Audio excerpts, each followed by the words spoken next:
My wife and her mom used sign language to hide her pregnancy with another man, until I suddenly signed back and made their entire plan collapse in public. 3 years in with Krista, I was starting to believe it. Steady job, decent house, and now she was finally pregnant. We'd been trying for a while, and when she showed me that positive test, I actually felt my knees go weak. I wasn't the kind of guy who cried, but man, I was close. Then she said her mom was coming to stay. Krista's mom, Linda, worked at a deaf center in another state. She's hard of hearing herself, which would have been fine. Except she's also one of those I know better than everyone people. The kind who can make a compliment sound like an insult. Krista was over the moon about having her there. I wasn't.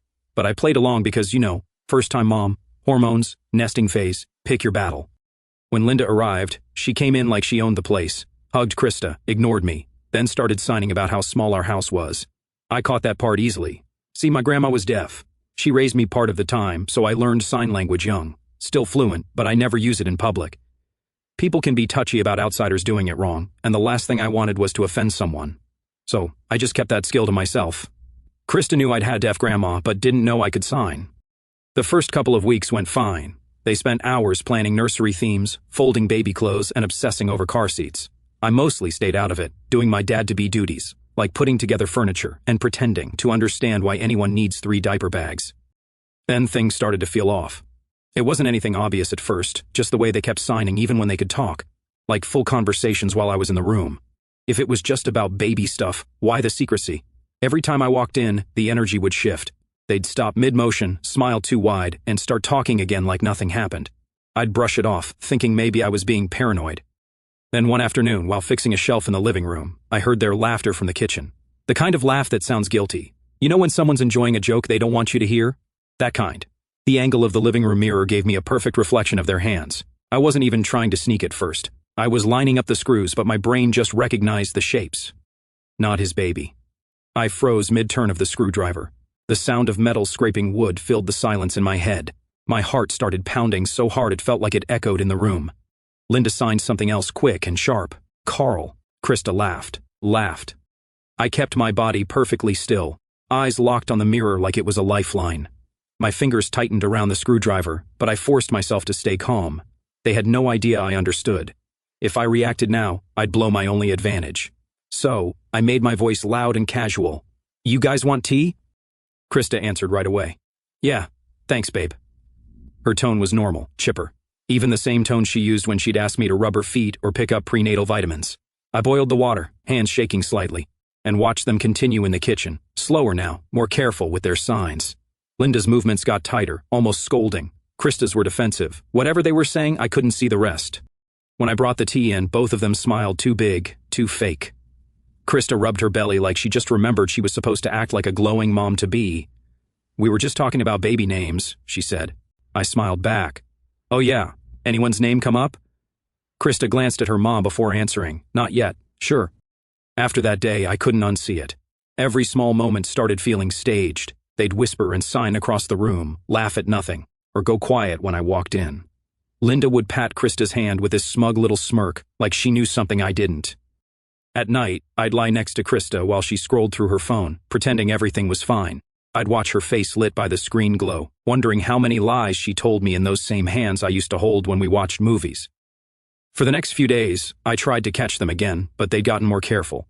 So I started paying attention to details. Timing of her texts, who she mentioned from work, how often she napped in the middle of the day. Every small inconsistency added up. And every time she smiled at me, I saw it a little clearer. I didn't know what hurt more, what I saw that day, or the fact that she could still look me dead in the eyes and act like nothing happened. That night, while she was in bed, I thought about my grandma and how she used to sign love to me before bed. Same language, same hands. But the meaning couldn't be further apart. I looked at my reflection in the garage window and whispered to myself. The language I learned to love someone is the same one showing me I've been lied to. That thought stayed with me all night. It looped through my head like a bad song you can't shut off. I didn't sleep much. I lay there beside Krista, watching her breathe, wondering how she could look so peaceful with that kind of secret sitting between us. By morning, I knew one thing. I wasn't going to confront her yet. That'd be exactly what she expected. An emotional, clueless husband losing it. If I was going to burn this whole thing down, I wanted to be holding the match and the bucket of gas at the same time. The problem was, I only caught a few signs that day, not his baby Carl. That was enough to make my blood boil. But not enough to prove anything. I needed confirmation.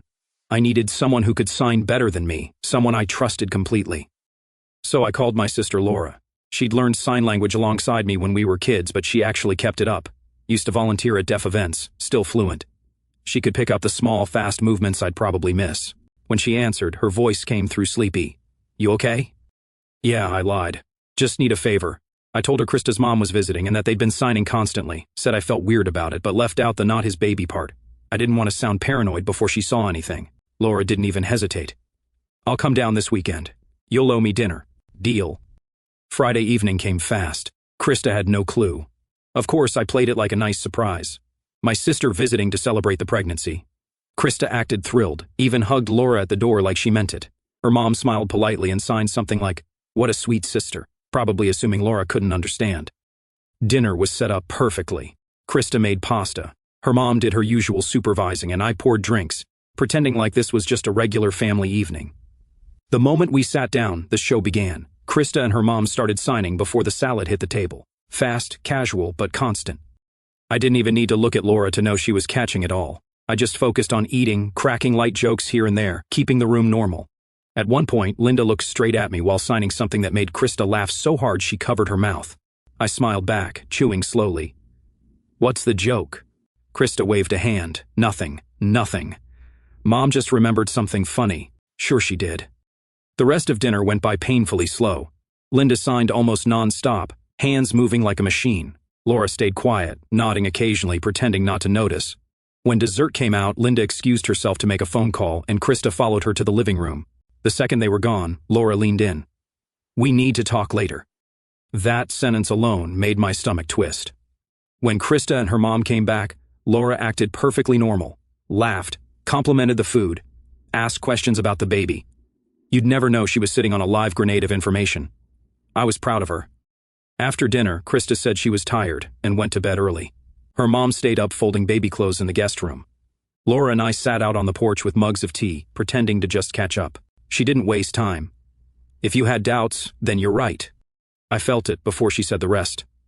"They're talking about a guy named Carl," she continued, voice low. "Your wife's mom said something like, 'Make sure he never finds out.'" And Krista signed back, "He won't, he's clueless." Then they laughed. I couldn't speak for a second. The quiet between us felt heavy, almost sticky. Laura's eyes softened. "I wish I was wrong, but I know what I saw." Her mom even used the sign for cheating. She told Krista she'd done it before too, but got caught once.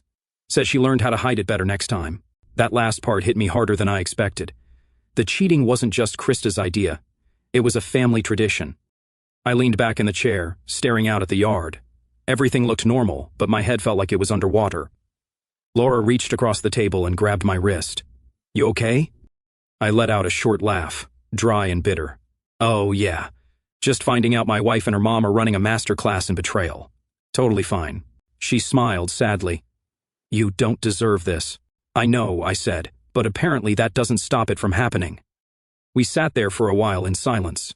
She told me she'd stay the night just in case I needed her. I nodded, though I wasn't sure what I needed. Maybe a time machine, maybe a different wife. When she went inside, I stayed out there alone. I stared at the dark windows, thinking about all the little moments that suddenly made sense. Krista's random mood swings, her sudden naps, her new obsession with keeping her phone face down. It wasn't just heartbreak anymore. It was humiliation. I felt like the punchline of a joke I didn't know I was in. Before I went to bed, I looked at the half-assembled crib in the corner of the nursery. My hands had built it. My money paid for it. And yet I couldn't even be sure the kid it was for was mine. I turned off the light and stood in the doorway for a second. "I'm glad I wasn't crazy," I muttered. "But now I wish I was." That line echoed in my head for days. Once you know something that ugly, pretending life's normal becomes a full-time job. I kept my mouth shut, smiled when Krista talked about baby names, nodded when her mom gave advice, and quietly planned my next move. The first thing I did was hire a private investigator. Her name was Maria Whitaker, and she sounded like the kind of woman who'd seen every type of domestic disaster.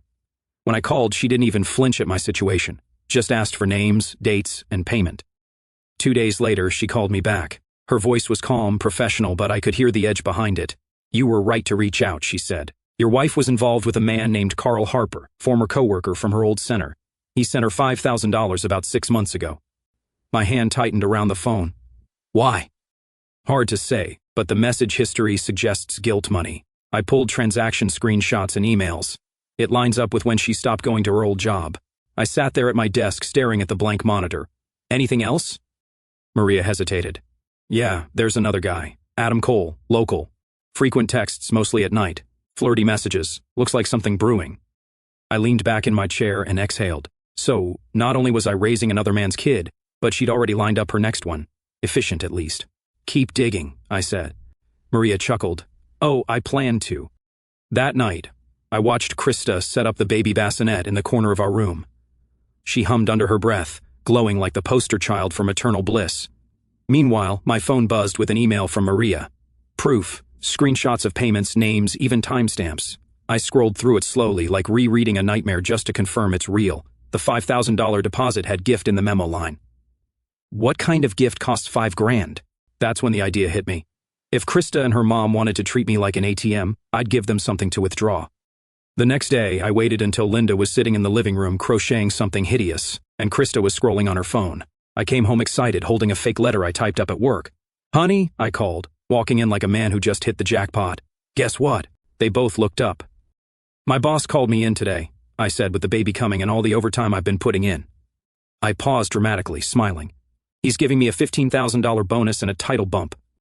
Krista gasped and ran over to hug me. Linda clapped her hands and grinned. Then her fingers started moving fast. I kept my expression dumb and cheerful while pretending to look for my keys, but I saw every sign clearly. He's soft. Take advantage. Krista nodded slightly. Then Linda added another line that made my skin crawl. I did the same with Richard, only stopped after almost got caught. My stomach dropped. Linda finished her sentence with a big showy celebration sign, the kind people use for weddings or winning the lottery. I tilted my head and played my part perfectly. Oh, I said lightly. She's happy, huh? Krista laughed awkwardly, the kind of laugh that tries too hard. Yeah, she's just proud of you, right? I said, smiling. Proud inside, I was memorizing every detail, their faces, their timing, the smugness. That night, Krista was unusually sweet, made dinner, rubbed my shoulders, asked how it felt to be the big guy at work now. Pretty good, I said, keeping my tone flat. She smiled and leaned in. You know, I've been thinking. Maybe I should quit my job at the new clinic. Focus on the baby, be home more. Of course she did. I leaned back, pretending to think. Are you sure? That's a big step. I want to, she said. Besides, with your raise, we'll be fine. She kissed my cheek like she just convinced me of something romantic instead of financial suicide. Okay, I said. If it makes you happy. She grinned, not realizing she just handed me all the proof I needed that money controlled her every move. The next morning, while she wrote her resignation email, I logged into our joint account. I took half of everything down to the cent and moved it into a new account only I could access. Not revenge, just survival. I stared at the screen as the confirmation message popped up. Transfer successful. In the background, Krista's voice carried from the living room. I did it, Mom. Sent the email. Linda signed something back. I couldn't see her hands from where I sat, but I didn't need to. I already knew the kind of advice she gave. Later that day, I caught them celebrating with takeout, acting like they just won a prize. Linda raised her hands mid-bite, signing something like, everything's falling into place. Yeah, sure, just not the way they thought. I stepped out onto the porch, phone in hand, and texted Maria. You were right, every word. Now it's my turn. She replied within seconds. Then let's make it count. I looked through the kitchen window and watched Krista laughing with her mom, totally oblivious.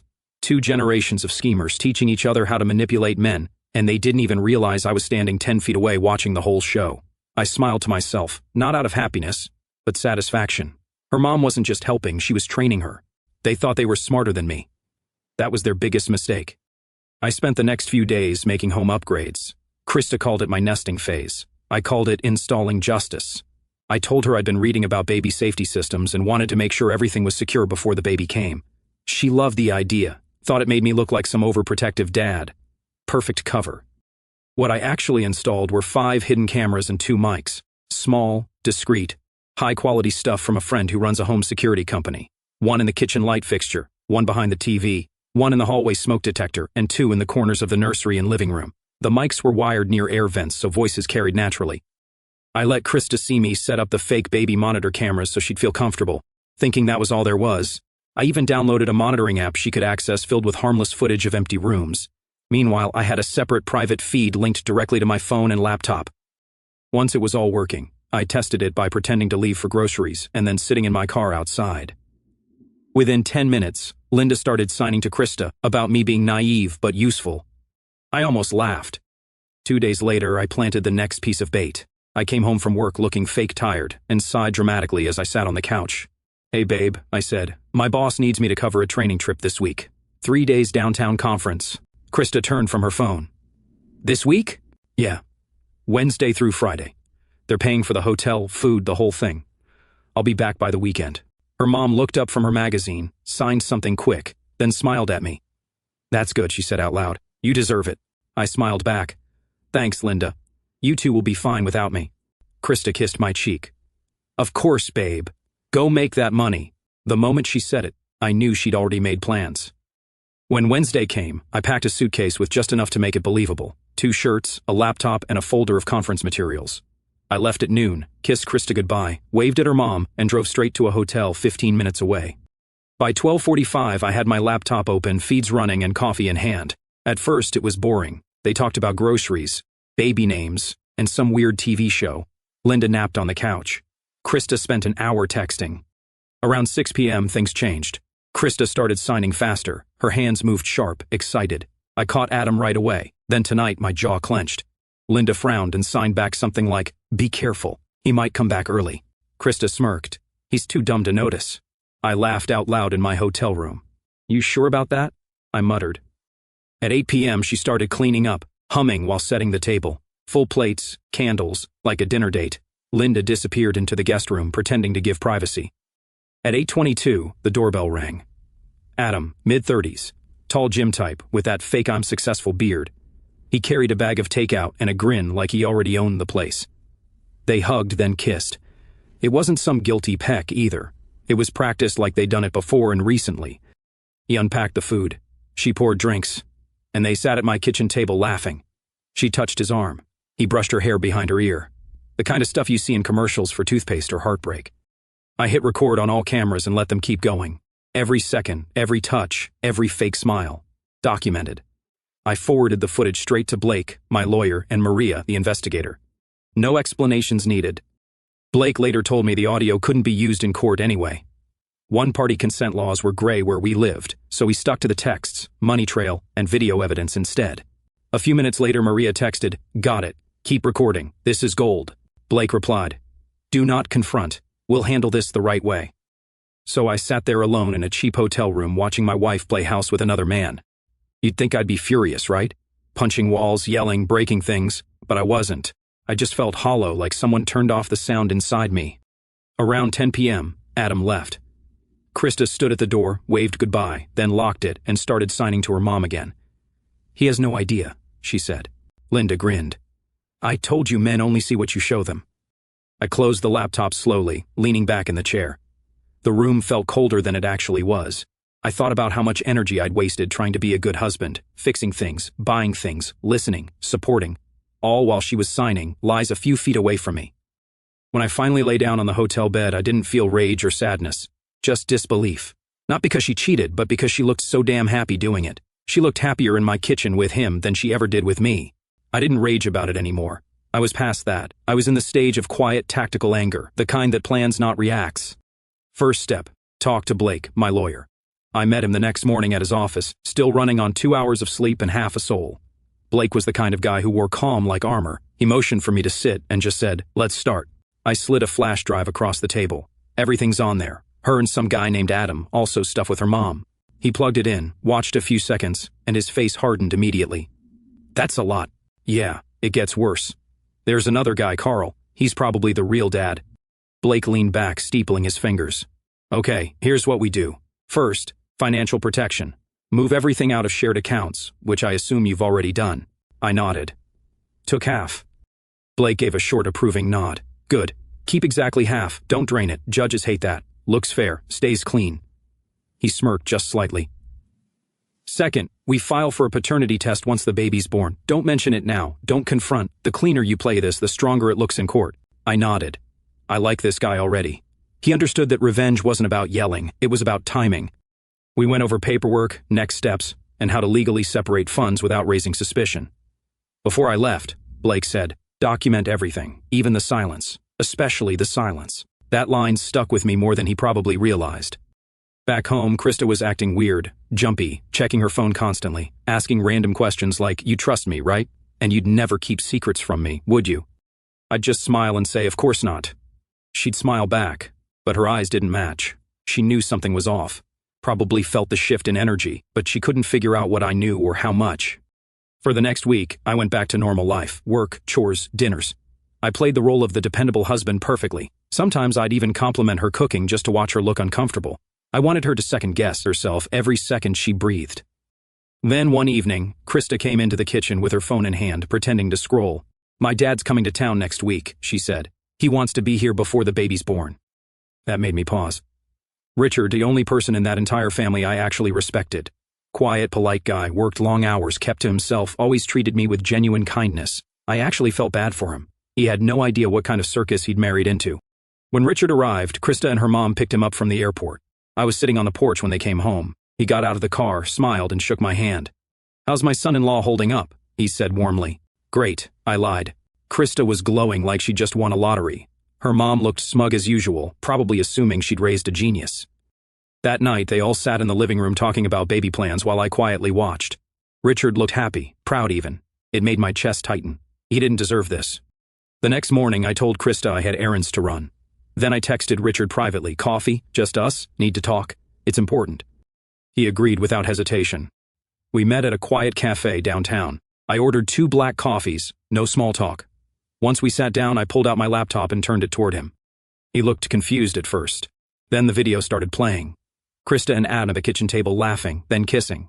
Then her mom walking by signing like it was the most normal thing in the world.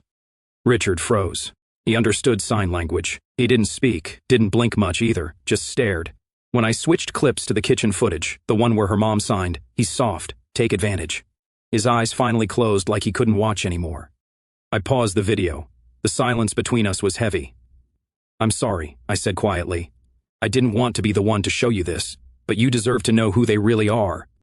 He leaned back, rubbing his face with both hands. I had suspicions years ago," he muttered. "I thought maybe it was me. Maybe I wasn't enough for Linda, but to see this. And now Krista, too." He shook his head, staring at the table.